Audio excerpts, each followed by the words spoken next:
안녕하세요. 시골 목사입니다. 오늘은 사사기 8장을 살펴보시겠습니다. 8장은 기드온이 미디안과의 전쟁에서 12만 명을 죽이는 대승을 거두고 그들의 왕인 세바와 살문나를 척결하는 장면이 연출됩니다. 1절입니다. 에브라임 사람들이 기드온에게 이르되 내가 미디안과 싸우러 갈 때에 우리를 부르지 아니하였으니 우리로 이같이 대접함은 어찌 됨이냐 하고 그와 크게 다투는지라. 전쟁에 빠진 지파가 여러 지파였으나 에브라임이 주도권을 행사하지 못함을 불평하고 있는 것입니다. 훗날에 이들은 본절에서 기드온에게 했던 것과 같은 말을 사사 입다에게도 하면서 또다시 다투는데, 이스라엘 왕국을 분열시키는데 주도적인 역할을 했던 여로보암이 에브라임 지파 사람입니다. 2절입니다. 기드온이 그들에게 이르되 내가 이제 행한 일이 너희가 한 것에 비교가 되겠느냐. 에브라임의 끝물 포도가 아비에셀의 만물 포도보다 낫지 아니하냐. 아비에셀은 기드온이 속해 있는 족속입니다. 3절입니다. 하나님이 미디안의 방백 오렉과 스앱을 너희 손에 넘겨주셨으니 내가 한 일이 어찌 능히 너희가 한 것에 비교되겠느냐 하니라. 기드온이 이 말을 하매 그때에 그들의 노여움이 풀리니라. 에브라임이 한 일은 미디안의 두 방백 오렉과 스앱을 사로잡아 죽인 사건을 말하는 것입니다. 기드온과 그와 함께한 자 300명이 요단강에 이르러 건너고 비록 피곤하나 추격하며 승전이 거의 끝나갈 무렵 잠시 출전하여 두 적장을 죽인 공로를 내세워 이익과 명예를 얻으려 했던 에브라임 사람들과는 그 이유가 다른 충성과 희생적인 봉사라고 할 수 있겠습니다. 5절입니다. 그가 숫곳 사람들에게 이르되 나를 따르는 백성이 피곤하니 청하건대 그들에게 떡덩이를 주라. 나는 미디안의 왕들인 세바와 살문나의 뒤를 추격하고 있노라 하니, 미디안, 아말렉, 동방 사람들의 연합군이기에 미디안 왕들로 칭했는데 누가 어느 나라의 왕인지에 대한 정보는 없습니다. 6절입니다. 숫곳의 방백들이 이르되 세바와 살문나의 손이 지금 내 손 안에 있다는 거냐. 어찌 우리가 내 군대에게 떡을 주겠느냐 하는지라. 숫곳은 갓지파가 기업으로 차지한 성읍이기에 갓지파 사람들로 보이는데 그들이 이스라엘 동족인데도 기드온을 도왔다가 미디안의 보복을 당할까 봐 우려를 하고 있습니다. 7절입니다. 기드온이 이르되 그러면 여호와께서 세바와 살문나를 내 손에 넘겨주신 후에 내가 들가시와 찔레로 너희 살을 찢으리라 하고, 들가시와 찔레로 숫곳 방백들의 살을 타작하듯이 징벌하겠다는 것입니다. 8절입니다. 거기서 분우엘로 올라가서 그들에게도 그같이 구한즉 분우엘 사람들의 대답도 숫곳 사람들의 대답과 같은지라. 기드온이 또 분우엘 사람들에게 말하여 이르되 내가 평안히 돌아올 때에 이 망대를 헐리라 하니라. 망대를 헌다는 것은 성읍 전체를 붕괴시키겠다는 것입니다. 10절입니다. 이때 세바와 살문나가 갈골에 있는데 동방 사람의 모든 군대 중에 칼든 자 12만 명이 죽었고 그 남은 15,000명가량은 그들을 따라와서 거기에 있더라. 300명이 12만 명을 죽였다는 것입니다. 11절입니다. 적군이 안심하고 있는 중에 기드온이 노바와 욕부와 동쪽 장막에 거주하는 자의 길로 올라가서 그 적진을 치니, 장막에 거주하는 자의 길은 유목민들에게 가는 길을 말하는 것입니다. 12절입니다. 세바와 살문나가 도망하는지라. 기드온이 그들의 뒤를 추격하여 미디안의 두 왕 세바와 살문나를 사로잡고 그 온 진영을 격파하니라. 요아스의 아들 기드온이 헤레스 비탈 전장에서 돌아오다가, 헤레스 비탈은 10절에 갈골에 대한 구체적인 장소를 말하는 것입니다. 14절입니다. 숫곳 사람 중 한 소년을 잡아 그를 신문하매 그가 숫곳의 방백들과 장로들 77명을 그에게 적어준지라. 기드온이 숫곳 사람들에게 이르러 말하되 너희가 전에 나를 희롱하여 이르기를 세바와 살문나의 손이 지금 내 손 안에 있다는 거냐. 어찌 우리가 내 피곤한 사람들에게 떡을 주겠느냐 한 그 세바와 살문나를 보라 하고, 그 성읍의 장로들을 붙잡아 들가시와 찔레로 숫곳 사람들을 징벌하고 분우엘 망대를 헐며 그 성읍 사람들을 죽이니라. 이에 그가 세바와 살문나에게 말하되 너희가 다볼에서 죽인 자들은 어떠한 사람들이더냐 하니 대답하되 그들이 너와 같아서 하나같이 왕자들의 모습과 같더라 하니라. 그가 이르되 그들은 내 형제들이며 내 어머니의 아들들이니라.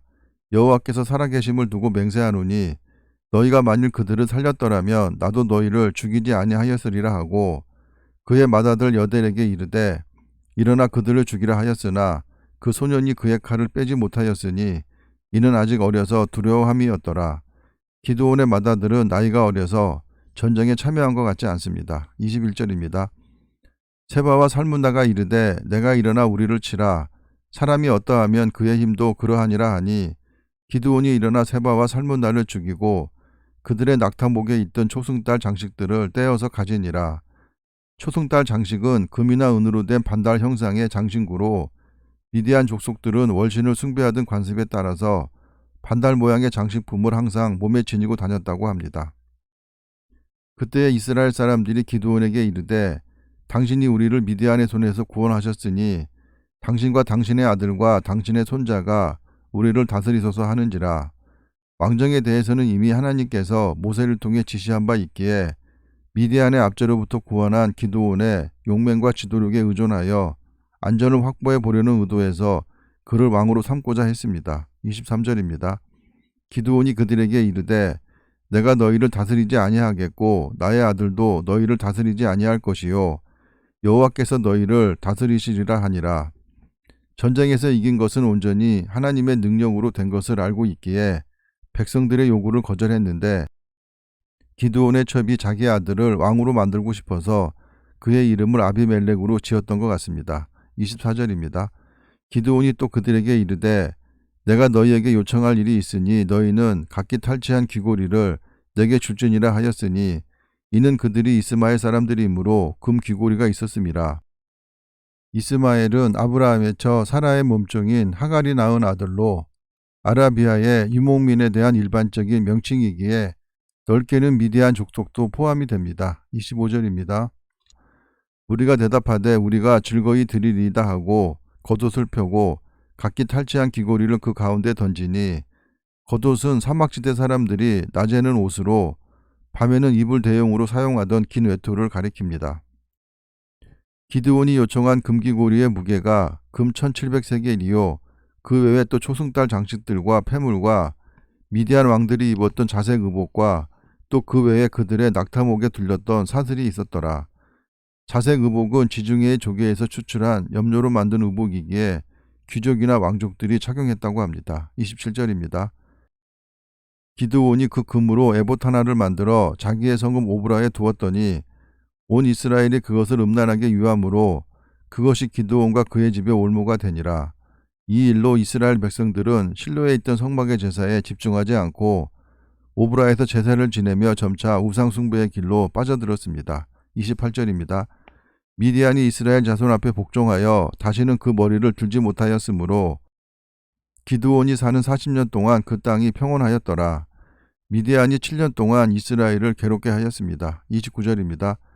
요아스의 아들 여룻바알이 돌아가서 자기 집에 거주하였는데 기드온이 아내가 많으므로 그의 몸에서 낳은 아들이 70명이었고 하나님의 뜻은 일부일처제입니다. 31절입니다. 세겜에 있는 그의 첩도 아들을 낳았으므로 그 이름을 아비멜렉이라 하였더라. 아비멜렉은 아버지는 왕이다 라는 뜻입니다.